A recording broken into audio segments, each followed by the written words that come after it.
I've walked into hundreds of offices over the last 25 years, and I can tell you within 30 seconds whether a company's values are real or not. Here's a great test. Try removing the graphics from the walls.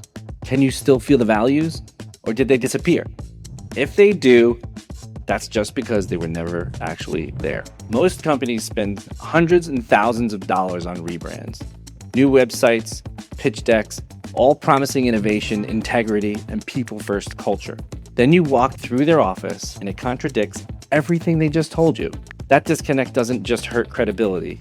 It costs them talent, client trust, employee engagement, and the biggest thing is most leaders have no idea it's even happening. Your office is either reinforcing your brand or actively undermining it. There is no neutral. And if you can't see the difference, don't worry, your clients and employees can. I learned this from watching my dad build his business from the ground up, starting in the basement of his father's liquor store. What stuck with me wasn't just the work, it was how he worked. There was pride in doing things the right way, even when no one was watching. He didn't take shortcuts. I never heard him make excuses. His philosophy was, if your name is on it, it better be right. That philosophy became the DNA of 71 Visuals. It's now the lens I use when I evaluate a company's office. Is it telling the truth about who they are? By the end of this video, you'll know exactly how to spot the gaps between what your company says it is and what your office actually communicates. More importantly, you'll understand the framework we use to translate real values into physical space that people can see, feel, and interact with. Most companies have the right words. The issue is the environment doesn't always support them. You see things like people first, but the space feels cramped or overlooked. High-end luxury, but the finishes are say otherwise. We're innovative, but it looks like it hasn't been touched in 10 years. Here's why this happens. Companies treat the office as an afterthought. They invest heavily in brand strategy, website design, pitch decks, all external things that look great. Then they hand off the physical space to whoever can get it done fastest, the cheapest. There's no strategic thinking. Nothing's intentional. Just put some graphics on the walls and add some logos and call it a day. I walked into a client's office recently. It was a tech company, Series B funding, talking about innovation, transparency. The lobby had a massive wall graphic that said, "We build the future." But the space itself had dated finishes, fluorescent lighting, no clear sight lines. The walls were covered in stock photos that had nothing to do with the actual work. The disconnect was immediate, and I guarantee every candidate who walked in for an interview felt it too. People trust what they see and feel more than what they're told. If your office doesn't back up your brand, you're not just failing to make an impression, you're actively creating doubt. Your best pitch deck can't compete with the immediate feeling that someone gets when they walk through your door. Here's the test that separates real values from corporate theater. The remove the graphics test. This is the fastest way to know if your values are real. At 71 Visuals, we're not just adding visual graphics. We're helping translate who a company is into a physical space. So when somebody walks into that space, they don't have to be told what the brand stands for. They can just feel it. Because at the end of the day, if you can remove the graphics and the values disappear, they were never really there. Here's what real values-driven design looks like. If a company's values are authentic, the space operates differently, not just looks different.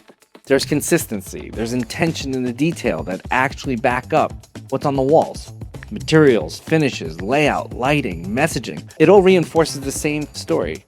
If it's surface level, it feels like branding was just added at the end. You get a nice graphic, maybe some buzzwords, but the space doesn't actually live it. The conference rooms are still generic. The employee spaces are still neglected.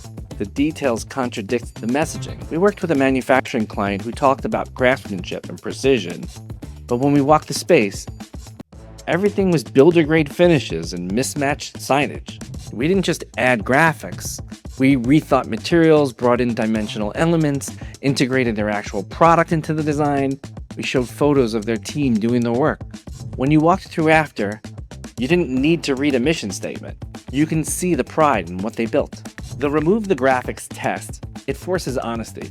It reveals whether your brand is baked into the space or is it just pasted on top. And if you can't pass that test, neither can your employees or clients. Most sign shops are filling orders. We approach things differently. If your vendor's job is just make what's asked, you're going to get exactly what you asked for, even if it's wrong. Here's why that's a problem. For me, craftsmanship and pride mean we don't focus on getting it done, we focus on getting it right. That directly came from watching my dad. If your name was on it, it had to be right. That's something we've carried into the DNA of 71 Visuals. Most sign shops take what's given, they produce it, and then they move on. We look at all the angles. How is it actually being built? Will it hold up over time? Does the final result match the intent of the design? We think through the details before they become problems. When you're an end-to-end solution like we are, this is the only way to guarantee successful outcomes. It also shows in our accountability. If something isn't right, we fix it. No excuses. No passing it off, no finger pointing. Our job isn't just to make what's asked, it's to make sure it works. Here's where that becomes critical. If a client is heading in a direction that's gonna hurt the space or send the wrong message, I'm not just gonna sit there and watch the train wreck. I'll push back, but with reason. I'll explain what I'm seeing, how it conflicts with what their brand is, and what I'd recommend instead. Most clients actually want this. They don't want a yes man. They want someone who's looking out for the outcome. That's why they hired us in the first place. We had a client who wanted to use a vinyl wall graphic in a high traffic corridor. It looked great in the rendering, but I knew from experience that within 6 months, it'd be peeling, scuffed, and cheap looking. So I pushed back. I explained the issue, recommended a more durable dimensional solution that fit the budget. They weren't thrilled at first. They thought I was just upselling. But 6 months later, that hallway still looked brand new, and they thanked us for protecting their own decision. Integrity isn't about being difficult. It's about being honest when it matters. If your vendor just says yes to everything, you're not getting a partner. You're getting an order taker. And that's an expensive difference when install goes wrong or doesn't hold up. Innovation isn't about being flashy. It's about being smarter.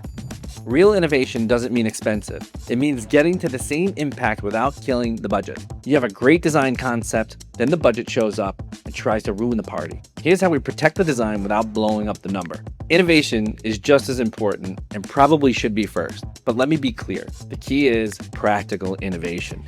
Innovation that improves outcomes for both the client and our team. Not about being flashy, it's about being smarter. Innovation came out of necessity for us.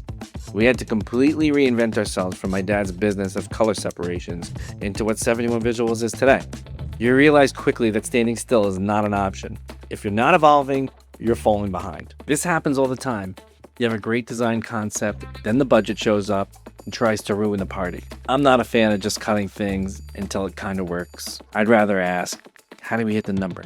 How do we do this without killing the design? That's where value engineering comes in. We swap out materials, we rethink the builds, get smarter about where the impact actually is so we don't ruin the design integrity. Is there a smarter way to build it?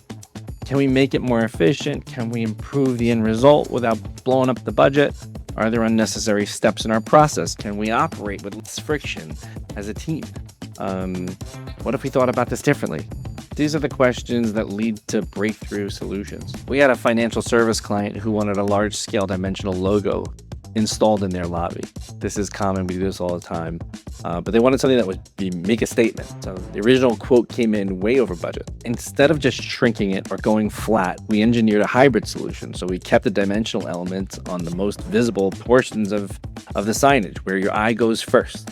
So we used high-quality printed graphics for the background layers, and you really couldn't tell the difference. The final result had 95% of the visual impact at 65% of the cost. So the client still got their wow factor. We stayed within budget, and that's practical innovation. I'll always protect the parts that make the design what it is, but everything else is up for discussion. It's easy to just make something cheaper. Our focus is on making it smarter without losing the impact. Innovation shouldn't mean compromise. It should mean finding a better path to the same outcome. If your vendor's only answer to budget concern is cut it, you're working with the wrong partner. How we translate abstract values into physical design. Every company says they're innovative, but what does that actually mean when I'm standing in your office?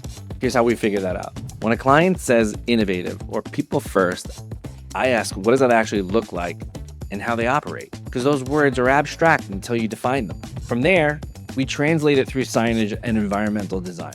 Innovation might show up by using modern materials. Maybe it's dimensional elements or integrated lighting, or a cheaper, more streamlined design that feels current, not dated. The goal is simple.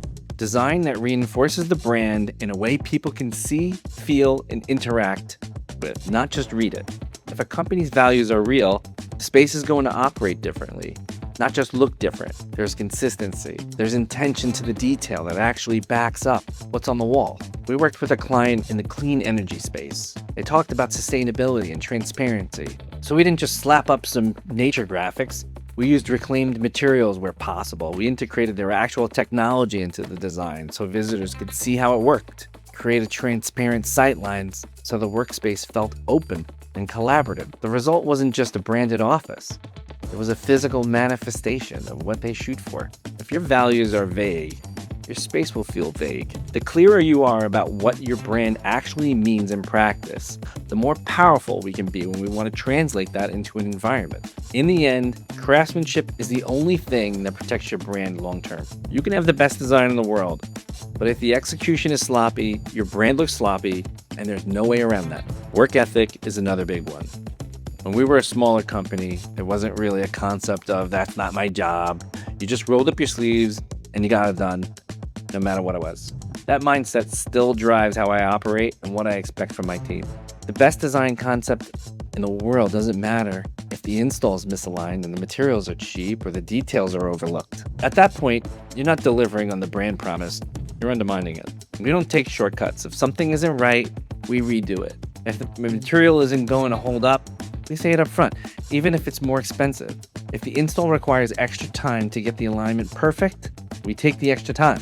Because once it's up, it's representing the client's brand every single day. There's no good enough. Here's what most people don't realize. When an install looks cheap or sloppy, people don't blame the installer.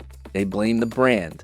They assume the company didn't care enough to get it right. And that perception is nearly impossible to undo. We've taken over projects from other vendors where original install was fast and cheap, and it showed. Peeling graphics, misaligned panels, colors that didn't match the brand standards. The client was furious, and not just because it looked bad, but because it made them look bad. Fixing it costs more than doing it right the first time. That's the real cost of shortcuts. Your office is a permanent representation of your brand. If you cut corners on execution, you're not just compromising on aesthetic, you're compromising on credibility. And credibility is the one thing you can't afford to lose. Look, if you realize your office might not be passing the remove the graphics test, that's okay. Most companies have this gap. The question is, what are you going to do about it? At 71 Visuals, we've spent 50 years helping companies translate their brand to physical spaces that actually reflects who they are. We manage everything from strategy and design through fabrication and installation. So you're not coordinating 5 different vendors hoping it all comes together correctly. If you want to talk through what's possible for your space, reach out. We'll walk your office, show you what we're seeing, give you an honest assessment of where the gaps are and how we can help fix them. So here's what we covered. Most companies have the right words, but the space doesn't support them. The remove the graphics test reveals whether your values are real or performative. And in the end, your office is either reinforcing your brand or quietly undermining it. There's no neutral. If you walked into this video thinking your office was fine, my hope is you're now looking at it differently. Because the gap between what you say and what your space shows isn't just an aesthetic issue, it's a credibility issue. Now here's the part that most companies miss. Even if you fix the visuals, there's a deeper question. How do you make sure the space doesn't just look like your brand, but actually functions in a way that reinforces your culture every day?